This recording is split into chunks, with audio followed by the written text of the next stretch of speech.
ಹುಷಾರು, ನಿನ್ಗೇನು ಆಗಲ್ಲ, ಹೆದರ್ಕೋಬೇಡ, ನಿನ್ಗೇನು ಆಗಲ್ಲ. ನೀನ್ ಮೊದಲು ಕೂತ್ಕೋ. ಕೌಸಲ್ಯ, ಹೋಗಿ ಕುಡಿಯೋಕೆ ನೀರು ತಗೊಂಡ್ ಬಾ. ಆಯ್ತು ರೀ. ಕೌಸಲ್ಯ, ಬೇಗ ಬಾ. ಅರ್ಜುನ್ಗೇನು ಆಗಲ್ಲ ಅಜ್ಜಿ. ತಗೋ, ಕುಡಿ ಕುಡಿ, ಇನ್ನೊಂದು ಸ್ವಲ್ಪ ಕುಡಿ ಕುಡಿ.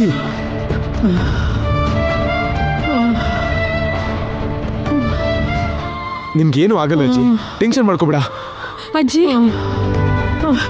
ಅರ್ಜುನ್ಗೇನು ಆಗಲ್ಲ, ನಾನು ಹೇಳ್ತಾ ಇದ್ದೀನಲ್ಲ, ಅರ್ಜುನ್ಗೇನು ಆಗಲ್ಲ, ನೀನ್ ಟೆನ್ಷನ್ ಮಾಡ್ಕೋಬೇಡ. ಗಾಬರಿ ಆಗ್ಬಿಡ ಅಜ್ಜಿ. ಏನು ಆಗಲ್ಲ, ನೀನ್ ಆರಾಮಾಗಿರು. ಅರ್ಜುನ್ಗೇನು ಆಗಲ್ಲ, ಆರಾಮಾಗಿರು, ಆರಾಮಾಗಿರು ಅಜ್ಜಿ. ನಾಗಮ್ಮ, ನಾಗಮ್ಮ ತಾಯಿ.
ತುಂಬಾ ಹ್ಯಾಪಿ ಮಾಡಲಿರೋ ಹಾಗಿದ್ಯಾ? ಯಾವಾಗ ಸಿಗುತ್ತೋ ಅಂತ ಎದುರು ನೋಡ್ತಾ ಇದ್ದಿದ್ದ ಆ ಕ್ಷಣ ಇವಾಗ ಬಂದಿದೆ. ಅದಕ್ಕೆ ಇಷ್ಟು ಖುಷಿಯಾಗಿದ್ದೀನಿ. ಏನು ಅವಕಾಶ ಸಿಕ್ತು?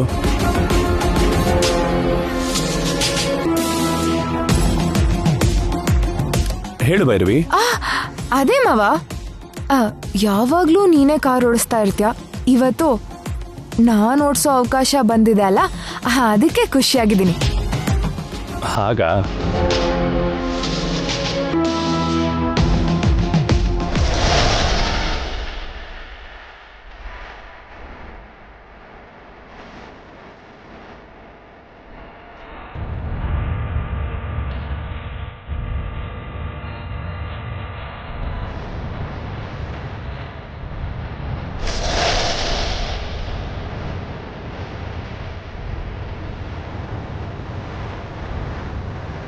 ಹೇಯ್, ಯಾಕಷ್ಟು ರ್ಯಾಶಾಗಿ ಡ್ರೈವ್ ಮಾಡ್ತಾ ಇದೀಯಾ?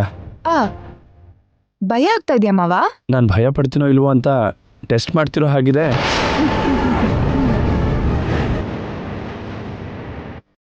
ನೀನು ಪಕ್ಕದಲ್ಲಿದ್ದರೆ ಭಯ ಕೂಡ ಧೈರ್ಯ ಆಗಿ ಬದಲಾಗುತ್ತೆ ಭೈರವಿ. ಹೋಗೋ ಪ್ರಾಣನ ಧೈರ್ಯ ಕಾಪಾಡಲ್ಲ. ಅದಕ್ಕೆ ನಾನು ಬುದ್ಧಿವಂತಿಕೆನ ಉಪಯೋಗಿಸ್ತಾ ಇದ್ದೀನಿ. ನಿಜಾನೇ ಭೈರವಿ, ನೀನು ಬುದ್ಧಿವಂತೆ ಆಗಿರೋದಕ್ಕೆ ನಾಗಮ್ಮನಿಗೆ ಶತ್ರು ಆಗಿರೋ ವಿನತಾ ದೇವಿ ಅನುಗ್ರಹ ಸಂಪಾದನೆ ಮಾಡಿ ಈ ತಾಯ್ತದಿಂದ ಆ ನಾಗಮ್ಮನ ಪ್ರಾಣ ತೆಗೆದಿರೋ ಹಾಗೆ ಕಾಪಾಡಿದೆ.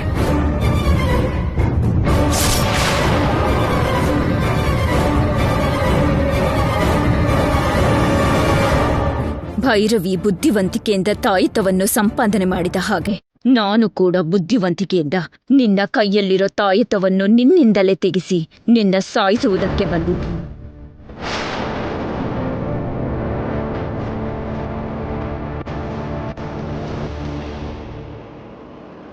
ಯಾಕೆ ಭೈರವಿ, ಯಾಕೇನೋ ಮಾತಾಡ್ತಿಲ್ಲ?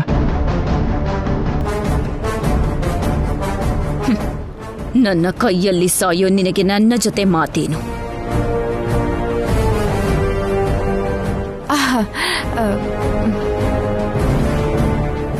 ಕಣ್ಣಲ್ಲಿ ಬಿಟ್ಟು ಬಾಯಲ್ಲಿ ಮಾತಾಡೋದ ಅಂತಾಯ್ತು.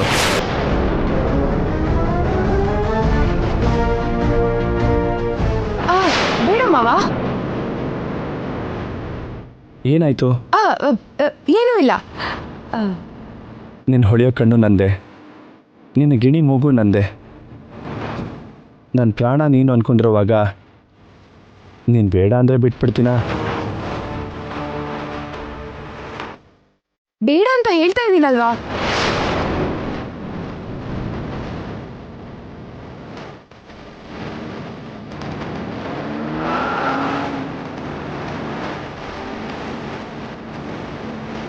ಹೇ, ನನಗೋಸ್ಕರ ಏನು ಬೇಕಾದರೂ ಮಾಡೋ ನೀನು ನಾನಂದರೆ ಇಷ್ಟ ಇಲ್ದಿರೋ ಥರ ಬಿಹೇವ್ ಮಾಡ್ತಿದ್ಯಲ್ಲ, ಯಾಕೆ? ನನ್ನ ಮೇಲೆ ಕೈ ಹಾಕುವುದಕ್ಕೆ ನಾನು ನಿನ್ನ ಹೆಂಡತಿ ಭೈರವಿ ಅಲ್ಲ. ಹೇ, ಹೇಳು ಭೈರವಿ. ಅದು ಮಾವ, ನೀನಂದ್ರೆ ಇಷ್ಟ ಇಲ್ಲ ಅಂತಲ್ಲ ಮಾವ. ನಿನ್ನ ಕೈಯಲ್ಲಿ ಆ ತಾಯ್ತ ಕಟ್ಕೊಂಡಿರೋದು ಇಷ್ಟ ಆಗ್ತಾ ಇಲ್ಲ. ಅದೇನು, ಈ ತಾಯ್ತನ ನೀನೇ ಅಲ್ವಾ ಕಟ್ಟಿದ್ದು? ನಾನೇ. ಆದ್ರೆ ಹೇಳು ಭೈರವಿ. ಮಾವ, ಆ ತಾಯ್ತ ನೋಡ್ದಾಗೆಲ್ಲ ಆ ನಾಗಮ್ಮನೆ ನೆನ್ಪಿಗೆ ಬರ್ತಾ ಇದ್ದಾಳೆ. ಅದಕ್ಕೆ ಸಲ್ಗೆಯಿಂದ ಇರೋಕ್ಕಾಗ್ತಾ ಇಲ್ಲ ಮಾವ. ನಾನು ನೀನ್ ಇಷ್ಟಪಡೋ ಹಾಗಿರ್ಬೇಕು ಅಂದ್ರೆ ಆ ತಾಯ್ತನ ತೆಗೆದು ಪಕ್ಕದಲ್ಲಿಡು ಮಾವ.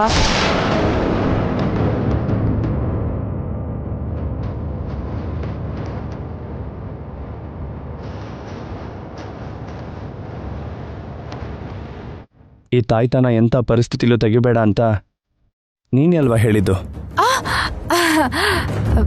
ಈಗ ಯಾಕೆ ತೆಗಿ ಅಂತಿದ್ಯಾ? ಅಂದ್ರೆ ಮಾವ, ಅವಾಗ ಹಾಗಂದಿದ್ದೆ.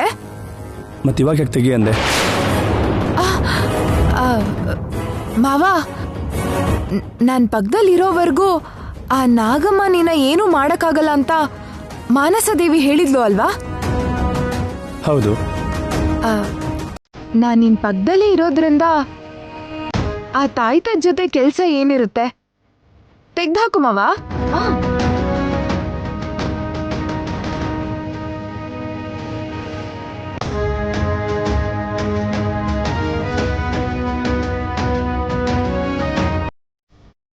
ಏನ್ ಮಾವ ಹಾಗೆ ಯೋಚನೆ ಮಾಡ್ತಿದ್ಯಾ? ತೆಗ್ದಾಕು.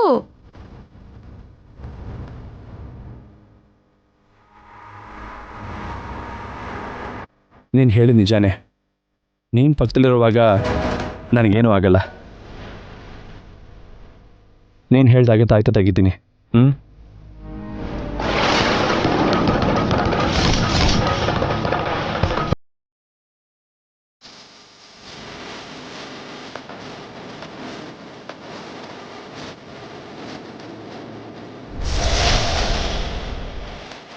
ಈ ರಕ್ಷಾಬಂಧನವನ್ನು ನಿನ್ನ ಪತಿಯ ಕೈಗೆ ಕಟ್ಟು. ಇದು ಇರುವವರೆಗೂ ಸರ್ಪ ಜಾತಿಗೆ ಸೇರಿದವರ್ಯಾರು ನಿನ್ನ ಪತಿಯನ್ನು ಏನೂ ಮಾಡಲಾರರು.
ಭೈರವಿ ಅಲ್ಲ, ನಿನ್ನ ಸಾಯಿಸುವುದಕ್ಕೆ ಬಂದಿರೋ ನಾಗಮ್ಮ.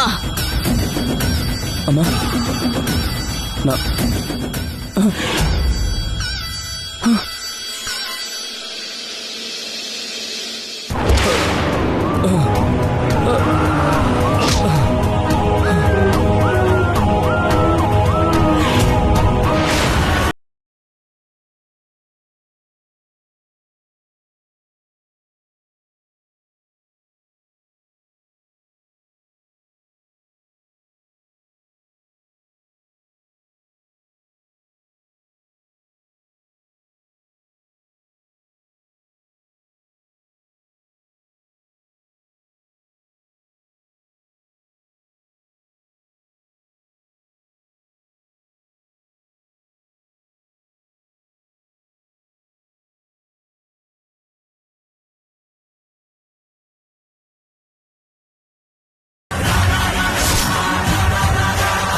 ಹಾಲು ಕುಡಿಯೋ ಎಳೆ ಮಕ್ಕಳನ್ನ ಪ್ರಜ್ಞೆ ಇಲ್ದವ್ರನ್ನ ಕಚ್ಚಿ ಸಾಯಿಸಬಾರ್ದು ಅನ್ನೋ ನಿಯಮ ನಮ್ ಸರ್ಪ ಜಾತಿಗೈತೆ.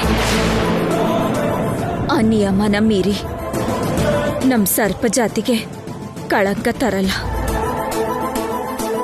ನಿನಗೆ ಪ್ರಜ್ಞೆ ಬರೋವರೆಗೂ ನಾನು ಎದುರು ನೋಡ್ತಾ ಇರ್ತೀನಿ. ಆಗ್ಲೇ ನಿನ್ನನ್ನ ಸಾಯಿಸೋದು.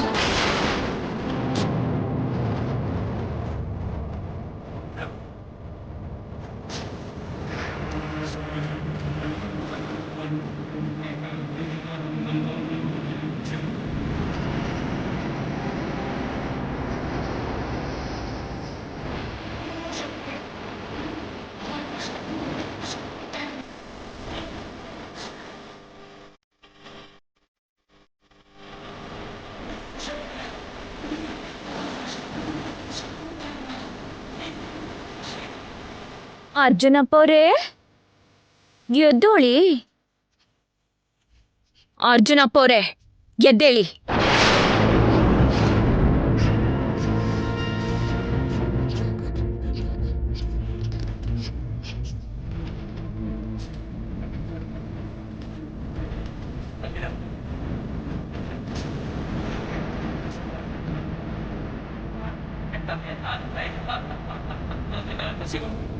ಈಗ ನಾನು ನಿನ್ನ ಕಚ್ಚಿ ಸಾಯಿಸ್ತೀನಿ.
ಎಷ್ಟು ಬಲವಾಗಿ ಕಚ್ಚಿದ್ರು ನನ್ನ ದವಡೆಯಿಂದ ವಿಷವೇರುತ್ತಿಲ್ಲವಲ್ಲ ಏಕೆ?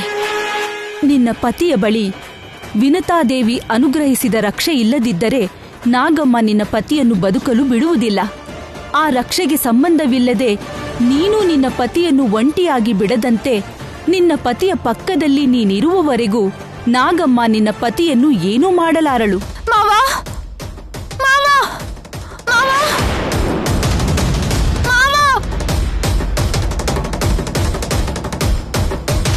ಮಾನಸದೇವಿ ಕೊಟ್ಟಿರೋ ವರದಿಂದ ಭೈರವಿ ಅರ್ಜುನ್ಗೆ ಸಮೀಪದಲ್ಲಿರುವುದರಿಂದ ನನ್ನ ಪ್ರಯತ್ನ ಫಲಿಸುತ್ತಿಲ್ಲ. ಮಾವ ಅರ್ಜುನಪ್ಪೋರೆ, ಎದ್ದೇಳಿ. ಅಮೋರೆ, ಅರ್ಜುನಪ್ಪವ್ರು ಇಲ್ಲಿದ್ದಾರೆ. ಮಾವ ಅರ್ಜುನಪ್ಪವ್ರೆ, ಏನಾಯ್ತು? ಎದ್ದೇಳಿ. ಮಾವ ಮಾವ ಮಾವ ಅರ್ಜುನಪ್ಪವರು. ಮಾವ ಮಾವ ಎದ್ದೇಳು ಮಾವ. ಮಾವ ಏನಾಯ್ತು ಮಾವ?